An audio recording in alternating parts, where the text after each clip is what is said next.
దేవుడు మనకిచ్చే బహుమానము ఎప్పటికీ ఉంటది. దానికి మరణం ఉండదు, అంతం ఉండదు, ఎక్స్‌పైరీ ఉండదు. దేవుడు మనకు ఇచ్చిన బహుమానముకు ఎక్స్‌పైరీ ఉండదు. ఆత్మీయమైన బహుమానాలు, ఆ వరములు వాటికి ఎక్స్‌పైరీ ఉండదు. ఈ లోకంలో దేవుడు మనకిచ్చిన బహుమానము పిల్లలు. దేవుడు మనకిచ్చిన పిల్లలు వారు ఆత్మలు. పిల్లలంటే ఆత్మలు, పిల్లలంటే మనస్సు, పిల్లలంటే హృదయం. వాళ్ళు నేర్చుకోవడానికే దేవుడు మనకిచ్చాడు. మనం కూడా నేర్చుకుంటేనే బాగుపడతాం. అందుకే దేవుడు కూడా పిలిచాడు, నా దగ్గరకు రండి, నా కాడి ఎత్తుకొని నా దగ్గర నేర్చుకోండి, అప్పుడు మీ ప్రాణాలకు విశ్రాంతి కలుగుతుంది. మనం నేర్చుకోవాలి, తండ్రులు పిల్లలకు నేర్పించాలి. పిల్లలను పెంచడానికి ప్రభు చెప్పాడు అనేక రీతులుగా. పిల్లలను ప్రభు యొక్క బోధలను, శిక్షలను పెంచండి అని తండ్రులకు చెప్పాడు. అంటే శిక్ష అంటే డిసిప్లిన్. డిసిప్లిన్ అంటే బెత్తం వాడంది ఎట్లా చేస్తామండి? బెత్తము వాడని వాడు తన కుమారునికి విరోధి, కుమారుని ప్రేమించువాడు వారిని శిక్షించును. మనం పిల్లలను ప్రేమిస్తే వారిని శిక్షిస్తాం, అంటే డిసిప్లిన్ చేస్తాం. లోకం యొక్క ప్రేమ ఎట్లా ఉంటుందంటే వారిని ఏం క్రమశిక్షణలో పెట్టాము. అన్నిటికీ సరే, అన్నిటికీ ఓకే. అల్లరి చేస్తే ఓకే, గాలిగాలి ఉంటే ఓకే, పిచ్చి పిచ్చిగా చేస్తుంటే ఓకే. ఏది చేసినా సరే ముద్దుగా నవ్వుకుంటా ఉంటాం, ముద్దు ముద్దుగా. అదొక విచిత్రమైన స్థితి.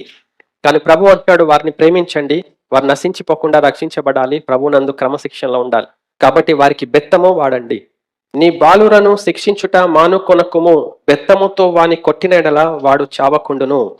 బెత్తముతో వాని కొట్టిన ఎడల పాతాళమునకు పోకుండా వాని ఆత్మను నీవు తప్పించెదవు. పిల్లలను కొట్టాలి, ఎలా కొట్టాలి? క్రమశిక్షణ కొరకు అంతే. బెత్తముతో కొట్టాలి, క్రమశిక్షణ చేయాలి, వారిని డిసిప్లిన్ చేయాలి. వారు క్రమశిక్షణలో ఉంటే రక్షణ పొందుతారు, రక్షణ జ్ఞానం వారికి ఉంటుంది. గాలికి వదిలేసి మామూలుగా వారిని వదిలిపెట్టేసి ముద్దులు చేసి ఇంకెవరికి లేనట్టే మనకే పిల్లలు ఉన్నట్టు. గారాబం కాదండి, మనం వాళ్ళని ప్రేమించాలి. ఆ ప్రేమ వారు రక్షించబడాలి, డిసిప్లిన్ లో ఉండాలి, మంచిగా ఉండాలి, ప్రభుకి ఇష్టలుగా ఉండాలని వారిని గద్దించి క్రమశిక్షణ పెట్టాలి. అప్పుడు వారు వింటారు. బెత్తమును గద్దింపును జ్ఞానము కలుగు చేయును, అదుపు లేని బాలుడు తన తల్లికి అవమానము తెచ్చును. బెత్తము గద్దింపు, తల్లి తండ్రి ఇద్దరు ఏకంగా పిల్లలను పెంచాలి. తండ్రి క్రమశిక్షణ చేస్తుంటే తల్లి ఏకీభవించాలి. తల్లి క్రమశిక్షణ చేస్తుంటే తండ్రి ఏకీభవించాలి. బెత్తం తీసుకొని వారిని క్రమశిక్షణ పెట్టాలి, కొట్టాలి. కొడితే వారు బాగుపడతారండి, మంచిగా అవుతారు. వాళ్ళని కొట్టండి. బెత్తం వాడకపోతే విరోధం అండి. బుద్ధి రావాలని కుమారుని శిక్షించాలి, కానీ చావాలని కాదు.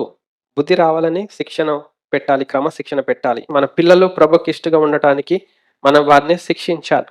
బాలుని హృదయంలో మూఢత్వము స్వాభావికంగా పుడుతుందంట. మూఢత్వం అంటే నేర్చుకునే బుద్ధి ఉండదు. వాళ్ళకి తెలిసిందే చేయడానికి ప్రయాసపడతాడు, ఇష్టపడతారు పిల్లలు. అది పుట్టుకతో వచ్చిన మూఢత్వం. నేర్చుకోవాలని మనసు ఉండదు. ఆ మనసు మనం తెప్పియాలి. వారు నేర్చుకోవాలి. నేర్చుకుంటే వారు ఎదుగుతారు. ప్రభువులో మనం నేర్చుకుంటే ఆయన పోలికలో ఉంటాం.